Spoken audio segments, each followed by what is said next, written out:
ವೀಕ್ಷಕರೇ, ಅನುದಿನ ಸುದ್ದಿಜಾಲ. ನಾನು ಅನನ್ಯ ಎಸ್ ಭಾರದ್ವಾಜ್. ಇಂದಿನ ವಿಶೇಷ ಸುದ್ದಿ ಪ್ರಸಾರ ವೀಕ್ಷಣೆಗೆ ಸ್ವಾಗತ. ಅಮೆರಿಕ ಇರಾನ್ ಜೊತೆ ಮಾತುಕತೆ ಮುಂದುವರಿಸಿದೆ. ಡೊನಾಲ್ಡ್ ಟ್ರಂಪ್ ಹಾರ್ಮುಜ್ ಜಲಸಂಧಿಯಲ್ಲಿ ಅಮೆರಿಕದ ನೌಕಾಪಡೆಗಳು ಮತ್ತು ಇರಾನಿನ ದಾಳಿಕೋರರ ನಡುವೆ ಹೊಸ ಗುಂಡಿನ ಚಕಮಕಿ ನಡೆದಿದ್ದರೂ ಅಮೆರಿಕ ಇರಾನ್ ಜೊತೆ ಮಾತುಕತೆ ಮುಂದುವರಿಸಿದೆ ಎಂದು ಡೊನಾಲ್ಡ್ ಟ್ರಂಪ್ ಹೇಳಿದ್ದಾರೆ. ಮೇ 7ರಂದು ವಾಷಿಂಗ್ಟನ್ ಡಿಸಿಯಲ್ಲಿರುವ ರಿಫ್ಲೆಕ್ಟಿಂಗ್ ಪೂಲ್ಗೆ ಭೇಟಿ ನೀಡಿದ ಸಂದರ್ಭದಲ್ಲಿ ಸುದ್ದಿಗಾರರೊಂದಿಗೆ ಮಾತನಾಡಿದ ಟ್ರಂಪ್, ಟೆಹ್ರಾನ್ನೊಂದಿಗಿನ ರಾಜತಾಂತ್ರಿಕ ಪ್ರಯತ್ನಗಳು ಇನ್ನೂ ಸಕ್ರಿಯವಾಗಿವೆ ಮತ್ತು ಮತ್ತಷ್ಟು ಉಲ್ಬಣಗೊಳ್ಳುವುದನ್ನು ತಪ್ಪಿಸುವ ಭರವಸೆಯನ್ನು ವ್ಯಕ್ತಪಡಿಸಿದರು. ಎರಡೂ ಕಡೆಯವರು ಪರಸ್ಪರ ದುರ್ಬಲವಾದ ಕದನ ವಿರಾಮವನ್ನು ಉಲ್ಲಂಘಿಸಿದ್ದಾರೆ ಎಂದು ಆರೋಪಿಸಿದ ನಂತರ ಮಧ್ಯಪ್ರಾಚ್ಯ ಮತ್ತು ಜಾಗತಿಕ ತೈಲ ಮಾರ್ಗಗಳಲ್ಲಿನ ಸ್ಥಿರತೆಯ ಬಗ್ಗೆ ಹೊಸ ಕಳವಳಗಳನ್ನು ಹುಟ್ಟುಹಾಕಿದ ನಂತರ ಈ ಹೇಳಿಕೆಗಳು ಬಂದವು. We shot out the rudder and the tanker's going around, spinning around in circles. They should not have done that today. We thought they might. We didn't know, but we were prepared. They shot missiles. Every missile was knocked down. Every drone was knocked down. And the people that shot it are no longer. ಸರ್ಕಾರ ರಚನೆಗೆ ಬೆಂಬಲ ಕೋರಿದ TVK. Stalin ಜೊತೆ ಮಿತ್ರಪಕ್ಷ ನಾಯಕರ ಚರ್ಚೆ. ತಮಿಳುನಾಡಿನಲ್ಲಿ ನೂತನ ಸರ್ಕಾರ ರಚನೆಗೆ ಸಂಬಂಧ ವಿಜಯ್ ನೇತೃತ್ವದ ತಮಿಳಗ ವೆಟ್ರಿ ಕಳಗಂ ಟಿವಿಕೆ ಬೆಂಬಲ ಕೋರಿರುವ ಮಧ್ಯೆ ವಿಸಿಕೆ ಹಾಗೂ ಎಡಪಕ್ಷಗಳ ನಾಯಕರು ಗುರುವಾರ ನಿರ್ಗಮಿತ ಮುಖ್ಯಮಂತ್ರಿ ಡಿಎಂಕೆ ಅಧ್ಯಕ್ಷ ಎಂಕೆ ಸ್ಟಾಲಿನ್ ಅವರನ್ನು ಭೇಟಿಯಾಗಿ ಚರ್ಚೆ ನಡೆಸಿದ್ದಾರೆ.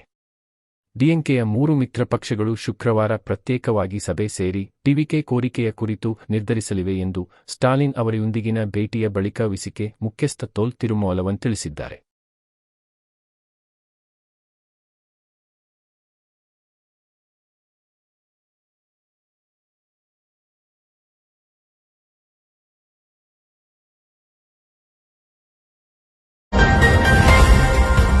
ಪಶ್ಚಿಮ ಬಂಗಾಳ ವಿಧಾನಸಭೆ ವಿಸರ್ಜಿಸಿದ ರಾಜ್ಯಪಾಲರು.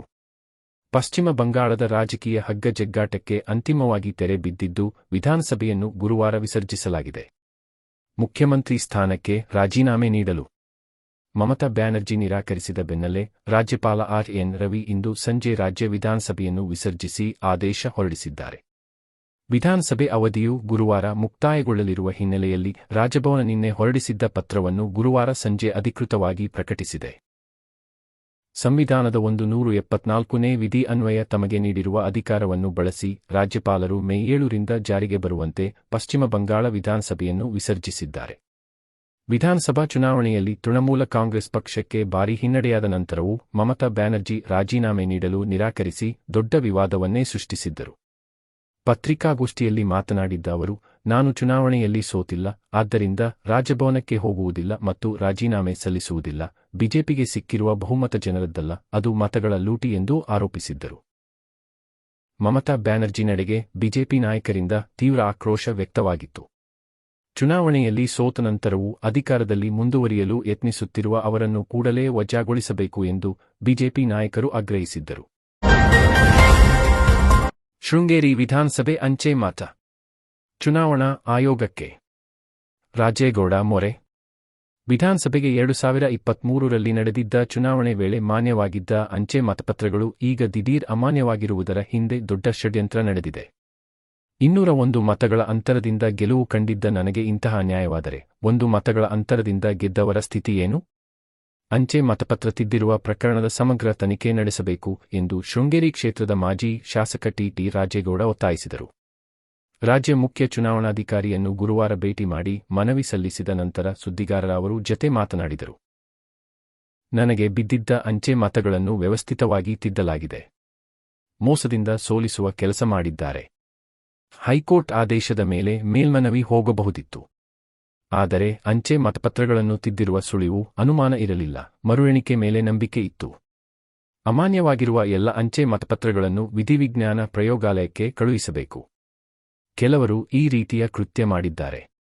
ಕೆಲವು ಅಧಿಕಾರಿಗಳು ಪಕ್ಷದವರು ಕೆಲವರು ಇರಬಹುದು ಎನ್ನುವ ಅನುಮಾನ ಇದೆ. ಇದು ಸಂವಿಧಾನ ಬಾಹಿರ. ಚುನಾವಣಾ ಆಯೋಗ ನಿಷ್ಪಕ್ಷಪಾತವಾಗಿ ತನಿಖೆ ನಡೆಸಿದರೆ ಸತ್ಯ ಹೊರಬರಲಿದೆ ಎಂದರು. ಹೈಕೋರ್ಟ್ 279 ಅಮಾನ್ಯ ಮತಗಳನ್ನು ಮರು ಎಣಿಕೆ ಮಾಡಲು ಹೇಳಿತು. ಮರು ಎಣಿಕೆ ವೇಳೆ ಇಡೀ ಅಂಚೆ ಮತದ ಕಟ್ಟು ಅಮಾನ್ಯವಾಗಿದೆ. ಈ ಕುರಿತು ನ್ಯಾಯಯುತ ತನಿಖೆ ಆಗಬೇಕು ಎಂದು ಚುನಾವಣಾ ಆಯೋಗಕ್ಕೆ ಮನವಿ ಮಾಡಿದ್ದೇವೆ. ಭಾರತ ಚುನಾವಣಾ ಆಯೋಗಕ್ಕೆ ಮನವಿಯನ್ನು ಕಳುಹಿಸುವುದಾಗಿ ಮುಖ್ಯ ಚುನಾವಣಾಧಿಕಾರಿ ಹೇಳಿದ್ದಾರೆ.